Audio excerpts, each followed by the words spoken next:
الصلاة والسلام عليك يا حبيب الله. الصلاة والسلام عليك يا نور الله. وعلى آلك وأصحابك يا حبيب الله صلی اللہ تعالی علیہ وسلم. میرے آقا صلی اللہ تعالی علیہ وسلم کے پیارے دیوانوں، مجھے آپ حضرات کو دیکھ کر بڑی خوشی محسوس ہو رہی ہے، اور بالخصوص اس لیے بھی کہ اس محفل کے اندر زیادہ تر بچے موجود ہیں، اور اس کے بعد جو لوگ موجود ہیں وہ ہمارے نوجوان طبقہ موجود ہے. اور یہ وقت کی ضرورت بھی ہے کہ ہمارا نوجوان طبقہ اور ہمارے بچے بھی علم دین سے آشنا ہوں، علم دین سیکھیں اور دین کی معلومات حاصل کریں، تاکہ جو اسلام پر اعتراضات ہو رہے ہیں ان کا بھی ہم کچھ نہ کچھ حل کر سکیں اگر کوئی ہمارے سامنے کچھ بات پیش کریں، اور بالخصوص یہ کہ ہم اپنی زندگی گزار سکیں. اس لیے ہمارے لیے علم دین کا حاصل کرنا ضروری ہے. تو بڑی خوشی کی بات ہے، ماشاءاللہ نوجوان ہر طرف نوجوان نظر آ رہے ہیں، اور ماشاءاللہ بچوں میں بھی بڑا جوش ہے. اللہ تبارک و تعالیٰ آپ سب کو سلامت رکھے، اور اسی طریقے سے آپ حضرات کو اس اجتماع میں شرکت کرنے کی سعادت نصیب فرمائیں.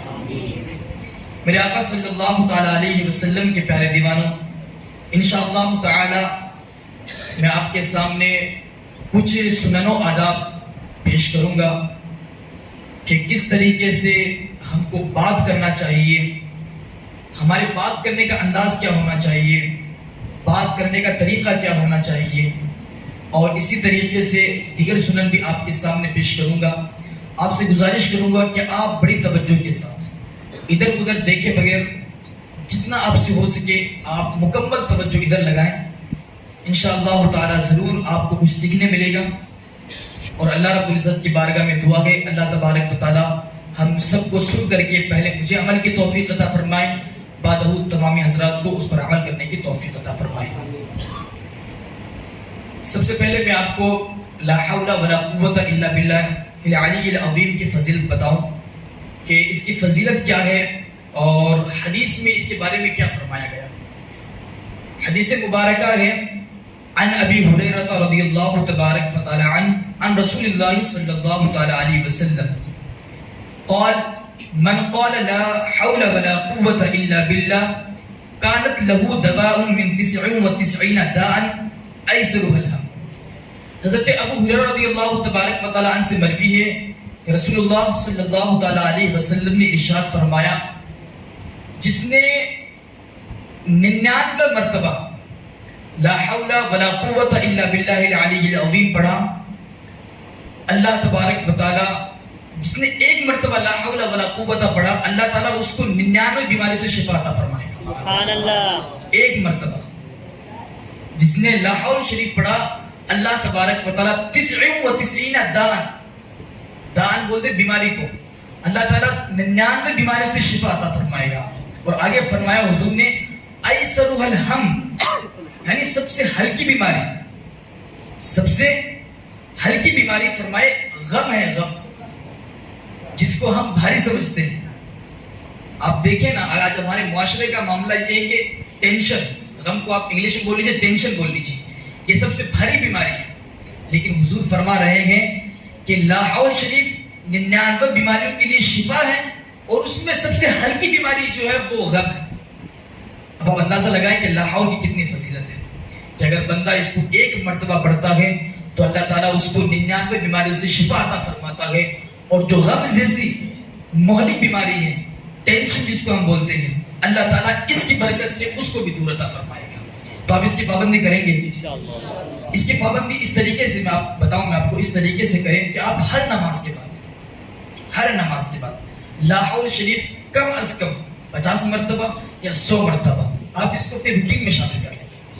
بنائیں گے انشاءاللہ، بنائیں گے انشاءاللہ. اور آپ خود دیکھیں گے انشاءاللہ تعالیٰ اللہ تعالیٰ جو مصیبتیں آنے والی ہیں، جو بیماریاں آنے والی ہیں، اللہ تبارک و تعالیٰ اس لا حول کے صدقے ان بیماریوں کو دور عطا فرمائے گا. تو میں امید کروں گا کہ آپ اس حوالے سے کہ آپ روٹین بنائیں گے اور لاہور شریف کی کثرت کریں گے. میرے آقا صلی اللہ تعالیٰ علیہ وسلم کے پیارے دیوانوں، حضور صلی اللہ تعالیٰ علیہ وسلم نے ارشاد فرمایا، من احیا سنتی فقد احبنی، جس نے میری سنت کو زندہ کیا اس نے مجھ سے محبت کی. ومن احبنی کان معی فی الجنہ، اور جس نے مجھ سے محبت کی گویا کہ وہ کل بروز قیامت میرے ساتھ جنت میں ہوگا. سبحان اللہ. من احیا سنتی فقد احبنی، جس نے میری سنت کو زندہ کیا گویا کہ اس نے مجھ سے محبت کی. سنت کو زندہ کرنے کا مطلب یعنی سنت پر عمل کیا.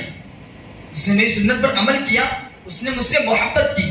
اب اس کا بدلہ کیا ہوگا، اس کا رزلٹ ہم کو کیا ملے گا؟ اگر ہم نے حضور سے محبت کی، پہلے تو ہم نے سنت پر عمل کیا، سنت کو زندہ کیا، تو ہم نے حضور سے محبت کی. اب حضور سے محبت کی اس کا نتیجہ کیا ملے گا؟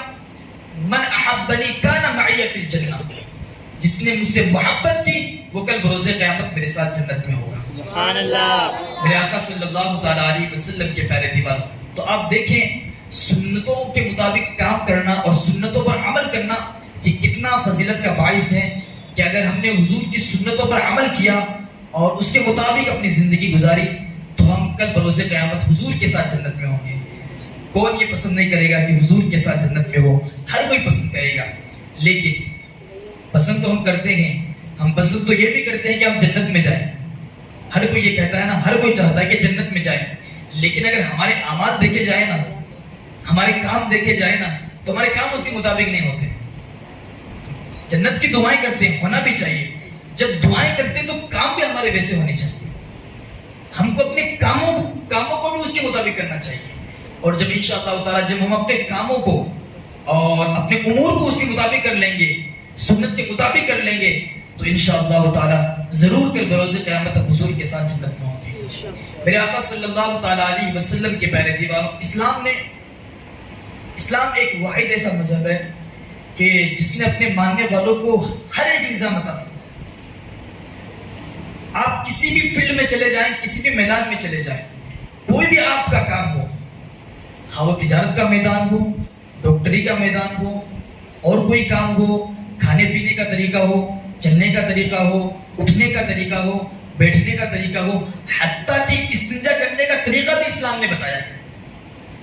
یہ بھی اسلام کے اندر ہے. تو ہمارے اسلام نے اپنے ماننے والوں کو بیرا ربی نہ چھوڑا ہے، بیگانہ نہیں چھوڑا ہے کہ بس وہ اپنی زندگی گزارتے رہے، ایسے اپنی زندگی گزارتے رہے. ایسا اسلام نے نہیں چھوڑا ہے. ہر جگہ پر اسلام نے گائیڈنگ کی ہے اور ہر جگہ پر اسلام نے رہنمائی کی ہے. ہر جگہ پر اسلام نے قانون بنائے ہیں کہ اس طریقے سے آپ کو زندگی گزارنی ہے. اگر آپ اس فیلڈ میں ہیں تو آپ کو اس طریقے سے زندگی گزارنی ہے. اگر آپ یہ کام کر رہے ہیں تو آپ کو اس طریقے سے کرنا ہے. اگر آپ یہ کام کر رہے ہیں تو آپ کو اس طریقے سے کرنا ہے. تو ہر ایک جگہ پر اسلام نے ہماری رہنمائی کی ہے، ہماری گائیڈنگ کی ہے. بس ضروری ہمارے لیے ہے کہ ہم اسلام کو پڑھیں، اسلام کو ہم سمجھیں اور اس کے مطابق اپنی زندگی کو ڈھالیں. دیکھو ایک میں آپ کو بات بتاؤں، کوئی بھی کام ہے ہم کو کرنا رہتا ہے. جیسے انسان کو بھوک لگی، کھانا کھانا ہے، ٹھیک ہے، آپ نا میرے ساتھ تھوڑا بولتے رہیں تاکہ مجھے لگے کہ آپ میری طرف توجہ آپ کی، جہاں بولنے کی بات ہے آپ بولتے رہیں. انسان کو بھوک لگتی ہے، انسان کو کھانا کھانا پڑتا ہے، ٹھیک ہے نا. کہ بھوک لگی تو کھانا نہیں کھائے گا، کھائے گا نا کھانا. پانی کی پیاس لگی، پانی پیے گا. اسی طریقے سے زمین پر اس کو چلنا رہتا ہے، چلنے کی آمد و رفت رہتی ہے، اپنے گھر سے مسجد، مسجد سے گھر، کبھی اور کبھی کدھر رہتا ہے. اسی طریقے سے لوگوں سے ہم کلام ہوتا ہے، لوگوں سے بات کرنی پڑتی ہے ضرورت کے مطابق اس کو. اسی طریقے سے لوگوں کے ساتھ مصاحبہ بھی کرنا پڑتا ہے، معانقہ بھی کرنا پڑتا ہے. غرض کے بہت سارے کام ہماری زندگی سے جڑے ہوئے ہیں، بہت سارے کام ہماری زندگی سے جڑے ہوئے ہیں. کھانا ہے، پینا ہے، اٹھنا ہے، بیٹھنا ہے، سونا ہے، یہ سب کام ہماری زندگی سے جڑے ہوئے ہیں. رات دن کے کام ہیں ہمارے، اور ہم ان کاموں کو کرتے بھی برابر. لیکن ہم کرتے تو ہیں، لیکن اگر تھوڑا اس میں اگر تھوڑا توجہ دے کے وہ کام کریں نا تو وہ کام بھی ہوگا اور سنت بھی ادا ہو جائے گی. کام بھی ہو جائے گا اور سنت بھی ادا ہو جائے گی. مسئلہ یہ آتا ہے کہ ہم کام تو کرتے ہیں لیکن جو سنت طریقہ ہوتا ہے اس کے مطابق ہم کام نہیں کرتے ہیں، جس کی وجہ سے کام تو خیر ہوا ہی، کام کو ہونا تھا، کام تو ہوا ہی، لیکن وہ کام سنت کے مطابق نہیں ہوا، تو ہم ایک سنت سے محروم رہیں گے نا، سنت پر عمل کرنے سے محروم رہیں گے۔ اگر وہیں پر ہم تھوڑا اپنا مائنڈ اس طرح سیٹ کر لیتے یا اپنا ذہن یہ بنا لیتے کہ ہم کو کام بھی کرنا ہے اور کام کو سنت کے مطابق کرنا ہے، تو انشاءاللہ تعالیٰ وہ کام بھی ہو جائے گا اور سنت پر عمل بھی ہو جائے گا۔ تو کام تو ہوگا ہی ہوگا، ساتھ ہی ساتھ میں سنت پر عمل کا ثواب بھی ہم کو مل جائے گا۔ میرے آقا صلی اللہ تعالیٰ علیہ وسلم کے پیارے دیوانوں، تو بہت ساری سنتیں ہیں، بہت سارے آداب ہیں، میں کچھ باتیں آپ کے سامنے پیش کروں گا بالخصوص گفتگو کے حوالے سے، کہ انسان کو گفتگو کس طریقے سے کرنا چاہیے اور اسلام نے گفتگو کرنے کا کیا طریقہ بتایا ہے۔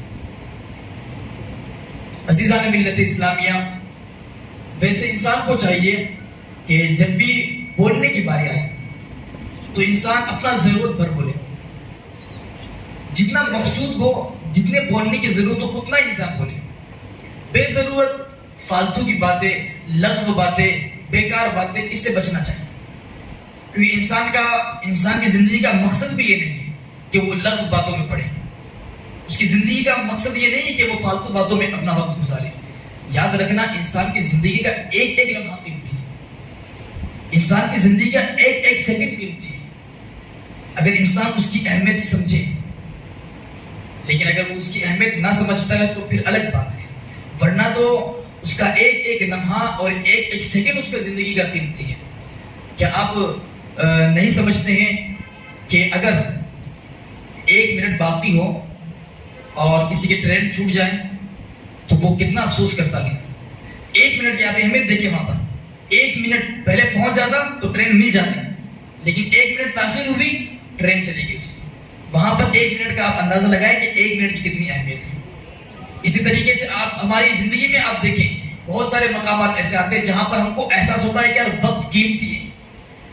جب ہم کسی کا انتظار کرتے رہتے ہیں بڑی شدت سے، یار کوئی آنے والا ہے، ہم انتظار میں بیٹھے ہیں، 1 گھنٹہ 2 گھنٹہ نکل گیا، اس وقت ہم کو احساس ہوتا ہے یار وقت کتنا قیمتی ہے۔ یا کبھی ہمارا کاروبار ہو رہا ہو، کاروبار میں ہم پہ جانا ہے لیکن گھر میں کوئی کام آ گیا ہے، تو ہم اس وقت کے بارے میں سوچتے ہیں یار یہ گھر والا کام جلدی سے ختم ہوا تاکہ میں اپنے کاروبار کو جا کے سنبھالتا ہوں۔ تو یعنی وقت نا بڑا قیمتی ہے، یہ ایک انسان کی زندگی کا سرمایہ ہے، سرمایہ، اگر انسان اس کو سمجھے۔ اور یہ بھی یاد رکھیں کہ اس وقت کا ہم کو رب کی بارگاہ میں جواب بھی دینا ہے، ایک ایک لمحے کا ہم کو جواب بھی دینا ہے کہ ہم نے یہ 1 لمحہ کہاں گزارا، ہم نے یہ 1 سیکنڈ کہاں گزارا، ہم نے 1 گھنٹہ کہاں گزارا۔ یہ پورا کا پورا حساب، اپنی پوری زندگی کا حساب، بچپنے سے لے کے بڑھاپے تک ہم کو پورا رب کی بارگاہ میں جواب دینا ہے، پورا حساب دینا ہے۔ آپ اندازہ لگائیں، جب ہم کو حساب دینا ہے تو پھر اس کے مطابق بندے کی تیاری بھی اس کے مطابق ہونی چاہیے۔ اگر کسی غلام کو شام کو اگر اپنے باس کو یا اپنے آقا کو حساب دینا ہو اپنے پوری روٹین کا، اپنے پورے دن کا، تو بڑا پریشان ہو جاتا ہے کہ کس طریقے سے اپنے آقا کو حساب دوں گا، آج تو میں نے یہ کام نہیں کیا، آج تو یہ نہیں کیا، آج تو وہ نہیں کیا، وہ نہیں کیا، کس طریقے سے یار اپنے آقا کو بتاؤں گا، اپنے باس کو بتاؤں گا، وہ بڑا پریشان رہتا ہے۔ تو جب یار دنیا کا انسان جس کی کوئی حیثیت نہیں ہے، ایک دنیا کا آدمی جس کو رب نے پیدا کیا ہے، جب اس کے سامنے بھی اتنا خوف کھاتے ہیں تو آپ اندازہ لگائے رب کے بارگاہ میں ہم کیسے حاضر ہوں گے، رب کی بارگاہ میں ہم کس طریقے سے اپنی زندگی کا جواب دیں گے۔ خیر، تو ہم کو اپنی زندگی کا ایک ایک لمحہ قیمتی سمجھنا چاہیے اور اپنی زندگی کو بالکل بیکار صرف نہیں کرنا چاہیے، لغو باتوں میں، فضول باتوں میں، فالتو باتوں میں، فالتو دوستوں میں اپنے وقت کو بالکل خرچ نہیں کرنا چاہیے۔ اگر آپ کے پاس خالی وقت بچتا گیا نا تو میں آپ کو یہ کہتا ہوں، آپ کو دعوت دوں گا، آپ اسلام کا مطالعہ کریں، دینی کتابوں کا مطالعہ کریں، اور بھی وقت ملتا ہے درود پاک کی کثرت کریں، کلمہ شریف کی کثرت کریں، سبحان اللہ پڑھیں، الحمدللہ پڑھیں، یہ تمام بہت سارے کام اگر آپ کرنا چاہیں، اگر آپ کے پاس وقت ہے۔ لیکن پتہ نہیں شیطان ہم پر سوار ہو جاتا ہے جس کی وجہ سے ہم اپنے وقت کو ایسے ہی لغو کاموں میں اور بیکار کی کاموں میں گزار دیتے ہیں۔ خیر، تو ہم کو اپنے وقت کو قیمتی سمجھنا چاہیے اور اس کے مطابق اپنی زندگی گزارنی چاہیے۔ تو انسان بہرحال جب انسان زندگی گزار رہا ہے تو کلام کرنے کا سابقہ بھی ہوتا ہے، لوگوں کے ساتھ بات کرنے کا بھی موقع ملتا ہے، تو کلام کس طریقے سے کرنا چاہیے اور ہمیں کس طریقے کی گفتگو کرنی چاہیے۔ حضور صلی اللہ تعالیٰ علیہ وسلم نے ارشاد فرمایا، حضرت عبداللہ بن مسعود رضی اللہ تبارک و تعالیٰ عنہ سے روایت ہے کہ نبی کریم صلی اللہ تعالیٰ علیہ وسلم نے ارشاد فرمایا، علیکم بالصدق فإن الصدق یہدی الی البر وأن البر یہدی الی الجنہ وما يزال الرجل يصدق ويتحرى الصدق حتى يكتب عند الله صديقا وإياكم والكذب فإن الكذب يهدي إلى الفجور وإن الفجور يهدي إلى النار وما يزال الرجل يكذب ويتحرى الكذب حتى يكتب عند الله كذاب۔ یہ حدیث مبارکہ ہے اور یہ بخاری شریف کی حدیث مبارکہ ہے غالباً۔ حضور فرماتے ہیں کہ جب بھی بات کرو، بغور سنیں، آپ بغور سنیں اور انشاءاللہ تعالیٰ اس پر عمل کرنے کی بھی کوشش کرنا اپنی پریکٹیکل زندگی میں، تبھی مزہ آئے گا۔ حضور فرماتے ہیں کہ تم پر سچ بولنا ضروری ہے، علیکم بالصدق، تم پر سچ لازم ہے، اس لیے کہ سچائی یہ نیکی کی طرف لے جاتی ہے۔ سچائی کس کی طرف لے جاتی ہے؟ نیکی کی طرف۔ سچائی کس کی طرف لے جاتی ہے؟ نیکی کی طرف۔ نیکی کی طرف لے جاتی ہے، اور نیکی جنت کی طرف لے جاتی ہے، اور نیکی جنت کی طرف لے جاتی ہے۔ اور بندہ سچ بولتا رہتا ہے اور سچ کا متلاشی رہتا ہے، یہاں تک کہ وہ اللہ کے نزدیک سچا لکھ دیا جاتا ہے، یہاں تک کہ اللہ کے نزدیک وہ سچا لکھ دیا جاتا ہے۔ اب آگے سنیں، اور حضور نے فرمایا جھوٹ سے بچو، وَإِيَّاكُمْ وَالْكَذِبِ، جھوٹ سے بچو، اس لیے کہ جھوٹ یہ فسق و فجور کی جانب لے جاتا ہے، اور فسق و فجور یہ جہنم کی طرف لے جاتے ہیں، اور بندہ جھوٹ بولتا رہتا ہے حتیٰ کہ وہ اللہ کے نزدیک جھوٹا لکھ دیا جاتا ہے۔ میرے آقا صلی اللہ تعالیٰ علیہ وسلم کے پیارے دیوانوں، اس حدیث مبارکہ میں حضور صلی اللہ تعالیٰ علیہ وسلم نے فرمایا کہ جہاں تک تمہارے لیے ضروری ہے کہ تم جب بھی بات کرو سچائی کے ساتھ بات کرو، اور یہ تمہارا سچ بولنا بیکار نہیں جائے گا، تمہارا سچ بات کرنا یہ بیکار نہیں جائے گا، تمہارا یہ سچ بولنا تمہیں نیکی کی طرف لے جائے گا، اور نیکیاں تمہیں جنت کی طرف لے جائے گی۔ اور میں آپ کو بتاؤں سچ کے فائدے، آج کل تو لوگ یہ کہنے لگ گئے ہیں کہ جھوٹ کے بغیر تو کاروبار ہی نہیں چلتا ہے۔ آج لوگوں کے منہ سے یہ بات سننے کو ملتی ہے کہ جھوٹ کے بغیر تو کاروبار ہی نہیں چلتا ہے۔ میں کہتا ہوں اگر آپ سچ کو اپنے کاروبار میں رائج کر لینا تو انشاءاللہ تعالیٰ کاروبار بڑھتا ہوا بھی نظر آئے گا اور کاروبار میں برکتیں ہوتی ہوئی بھی نظر آئے گی۔ وہ ہم نے اپنا مائنڈ بنا لیا ایک طریقے سے، دیکھو کوئی بھی کام ہوگا نا اپنے مائنڈ کے اعتبار سے ہوگا۔ اگر آپ نے اپنے مائنڈ کو سیٹ کر لیا ہے کہ ہم کو سچ بولنا ہے تو آپ سچ بولیں گے، اور اگر آپ نے اپنے دماغ میں بٹھا لیا کہ جھوٹ بولنا ہے تو آپ جھوٹ بولیں گے۔ بہت سارے ایسے کام ہوتے ہیں ہم اپنے ذہن کو بنا لیتے ہیں کہ ہم کو یہ کام کرنا ہے تو ہم اس کو کام کو کر لیتے ہیں، لیکن اگر جس دن ہم نے ذہن یہ بنایا کہ یار آج سستی آ رہی ہے آج نہیں کریں گے تو اس دن کو ہم کام نہیں کرتے ہیں۔ فرق دونوں میں کچھ نہیں ہے، ہمارے ذہن کا فرق ہے، صرف ہم نے اپنے ذہن کو بنایا کہ کام کرنا ہے تو ہم نے کام کر لیا، ذہن کو بنایا کہ کام نہیں کرنا ہے تو ہم نے کام نہیں کیا۔ اسی طریقے سے اگر ہم اپنے ذہن کو یہ بنا لیں کہ سچ بولنا ہے، جب بھی بولنے کی باری آئے گی سچ بولنا ہے، جھوٹ نہیں بولنا ہے، تو انشاءاللہ تعالی ہم سچ بھی بولیں گے، اور اس سچ کی برکت سے اللہ تبارک و تعالی ہمارے کاروبار میں اور ہمارے کاموں میں برکتیں بھی عطا فرمائے گا۔ اور کچھ لوگ یہ سوچتے ہیں کہ سچ بولتے ہیں تو اس کا بدلہ ہم کو فوراً نہیں ملتا ہے، کسی بھی چیز کا بدلہ فوراً نہیں ملتا ہے۔ آپ کاروبار بھی کرتے ہیں نا، فوراً آپ کو اس کا بینیفٹ نہیں ملتا، فائدہ نہیں ملتا، آپ کرتے رہیں گے، اس کے بعد پھر آپ کو منافع، آپ کو بینیفٹ ملتا ہوا نظر آئے گا۔ اور میں آپ کو بتاؤں اگر آپ سچ بولیں گے نا تو آپ کے دل کو سکون بھی ملے گا، اور اگر آپ جھوٹ بولیں گے اپنے کاروبار میں، اپنی باتوں میں، آپ رات بھر ٹینشن میں رہیں گے، یار میں نے اس کو اس طریقے کی بات کی تھی، میں نے جھوٹ بات کہی ہے، کہ ایسا نہ ہو میں کسی معاملے میں پھنس جاؤں۔ وہ کہیں بھی رہے گا، سوچتا رہے گا، اس ٹینشن میں رہے گا، میں نے بات کہی تھی لیکن یار وہ تھوڑی جھوٹ بات کہی تھی، اگر پکڑا گیا ایسا کچھ ہو گیا تو یار کیا بولے گا، وہ کیا بولے گا، اس کے یہاں پر کیا ہوگا، اس کے ذہن میں سب باتیں گھومتی رہتی ہیں. صرف ایک جھوٹ کی وجہ سے اس کا پورا مائنڈ ڈسٹرب ہو جاتا ہے، ایک جھوٹ کی وجہ سے. لیکن اگر وہیں وہ سچ بول لیتا تو سکون کی نیند بھی سوتا اور اس کو سچ بولنے کا ثواب بھی. میرے آقا صلی اللہ تعالیٰ علیہ وسلم کی پیارے دیوانوں، تو ہم اپنی گفتگو میں، اپنے کاروبار میں، اپنے کاموں میں سچ کو لازم کریں. باتیں تو بہت ساری تھی بولنے کی، اور ایک بات اور بتا دوں اسی حوالے سے کہ جب بھی ہم لوگوں سے گفتگو کریں تو نرم لہجہ اپنائیں.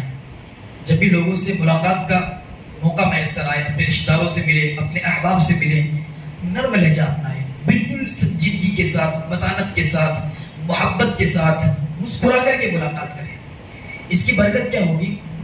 بظاہر تو ہمارا یہ مسکرانا، ہمارا یہ محبت کے ساتھ پیش آنا، یہ اس کے دل میں محبت پیدا کر دے گا. ہمارے بھائی کے دل میں یہ محبت پیدا کر دے گا.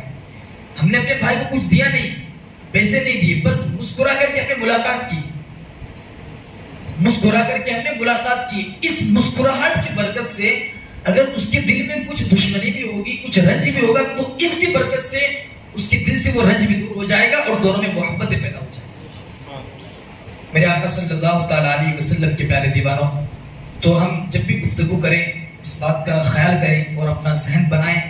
اس اجتماع سے آپ جب اٹھیں تو یہ بات اپنے ذہن میں رکھیں کہ جب بھی بات کرنے کا موقع آئے گا انشاءاللہ تعالیٰ سچ بولیں گے، اور جب بھی لوگوں سے ملاقات کریں گے اپنے دوستوں سے، احباب سے نرم لہجے کے ساتھ، محبت سے اور ایک دوسرے سے محبت اور شفقت کے ساتھ پیش آئیں گے. انشاءاللہ تعالی ہم خود دیکھیں گے کہ اس کی برکتیں بھی ہم کو ملتی ہوئی نظر آئے گی اور حضور کی سنت پر بھی عمل ہوگا. اور جو میں نے آپ کو عمل بتایا ہے، لا حول ولا قوت الا باللہ العلی العظیم، اس عمل کو آپ کو پابندی سے کرنا ہے. انشاءاللہ تعالی اس کی برکت سے حضور نے فرمایا اللہ تعالی 99 بیماریوں سے شفا عطا فرمائے گا. اللہ رب العزت کی بارگاہ میں دعا ہے اللہ تبارک و تعالی ہم سب کو ان باتوں پر عمل کی توفیق عطا فرمائے. کہنے میں کسی قسم کی غلطی اپنے حبیب صلی اللہ تعالی علیہ وسلم کے صدقے معاف فرمائے. استغفر اللہ ربی من کل ذنب واتوب الیہ. السلام علیکم ورحمۃ